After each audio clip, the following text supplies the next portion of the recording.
안녕하세요. 영국살이 이나 아빠입니다. 저는 애견 훈련사로 근무한 경력이 있고 현재는 영국 링컨 대학교에서 임상동물 행동학 마스터 오브 사이언스 인 클리니컬 애니멀 비헤이비어 석사 과정을 받고 있습니다. 직역하면 임상동물 행동학이고요. 설명하자면 링컨 대학교에 동물 행동 클리닉이 있는데 이곳에 의뢰된 문제 행동을 보이는 동물들의 실제 케이스를 바탕으로 보호자와 질문지를 통한 서면 상담, 그리고 인터뷰를 통한 추가 상담을 진행하여 동물의 행동의 관찰을 통해 원인을 파악하고 그에 따른 해결책과 어떻게 적용할지에 대해서 공부합니다. 사람의 정신과 클리닉과 비슷한 면이 있는데 보이는 문제 행동 자체보다 그 문제 행동을 일으키는 원인 감정을 파악해서 초기 진단과 심화 진단 과정을 거칩니다. 결국 문제 행동을 일으키는 원인은 부정적인 감정이니까요. 그래서 행동 양식을 분석해 동물의 감정을 파악하는 것, 그게 제가 배우는 공부입니다. 한 학기당 약 3과목을 이수해야 되는데 과목당 프레젠테이션, 시험, 에세이 등의 과제가 있습니다. 수업 자료를 온라인에 미리 올려두고 학생들이 집에서 예습하고 수업 시간에는 질문과 토론만 한다는 점입니다. 그래서 예습을 안 하면 수업 내용을 전혀 따라갈 수가 없어요. 특히 1학기는 이론 수업에 치중해서 용어 숙지만 해도 정말 어려웠어요. 그래서 애초에 용어를 한국에서도 영어로 배우는 의료계통의 유학은 오히려 상대적으로 쉽다고 합니다. 왜 이런 어려운 용어를 쓸까?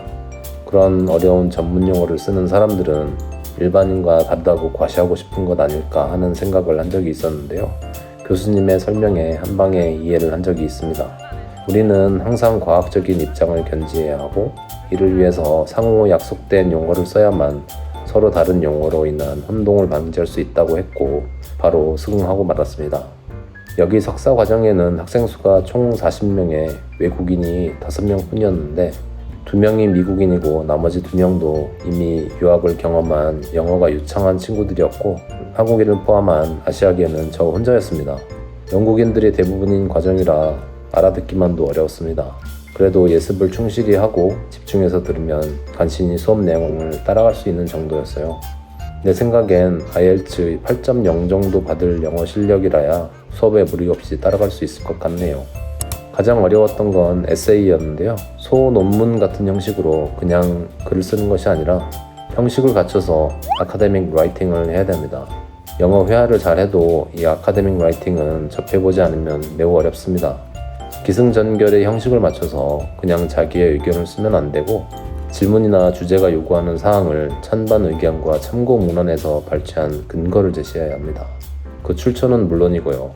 여기는 표절에 대한 인식이 아주 심각하기 때문에 근거에 대한 출처가 굉장히 중요하고 학생들 사이에서도 시험에 대한 논의는 할 수 없는 등 부정행위 등을 매우 심각하게 인지하고 있습니다. 시험은 종류가 다양한데 구술시험, 프레젠테이션, 서술시험, 시간제한시험, 일명 TCA라는 시험이 있습니다. 어느 것 하나 쉽지 않지만 구술시험은 인터뷰 형식으로 교수님 질문에 답해야 해서 매우 긴장되는 바이바라고 하는 시험이었는데요.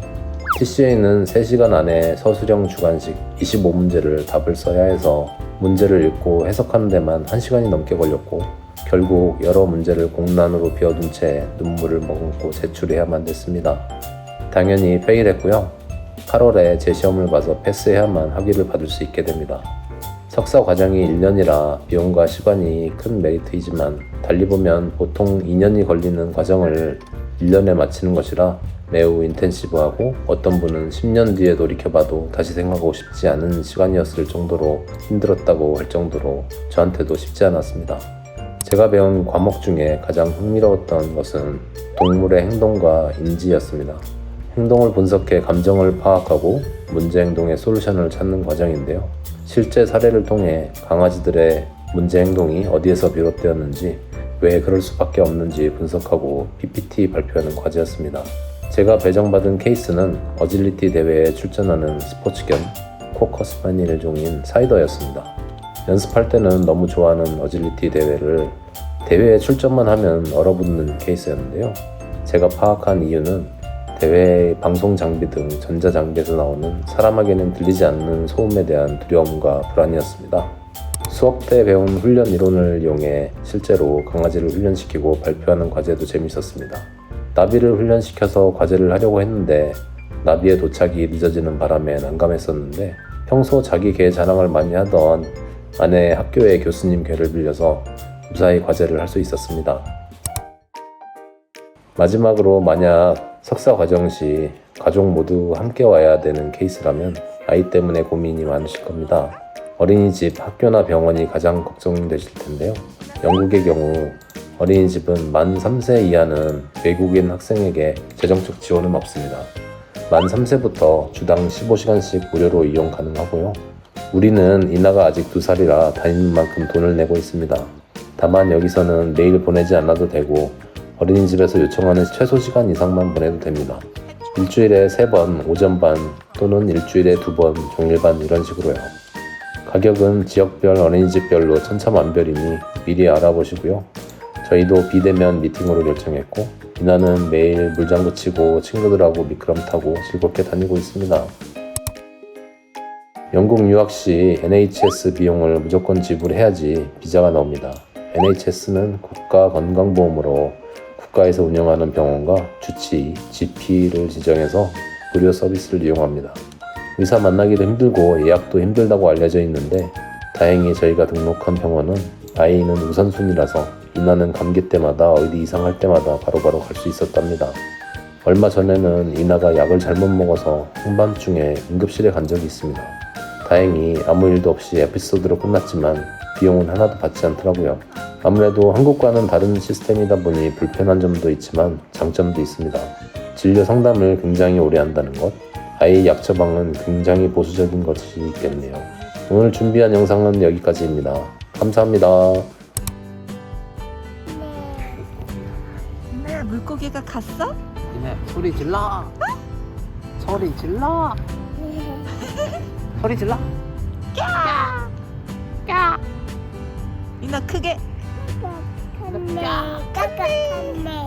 갔어. 대신 엄마가 왔네? 이나 아빠랑 재밌었어? 어이구 엄마 안아줘. 아유 이쁘네.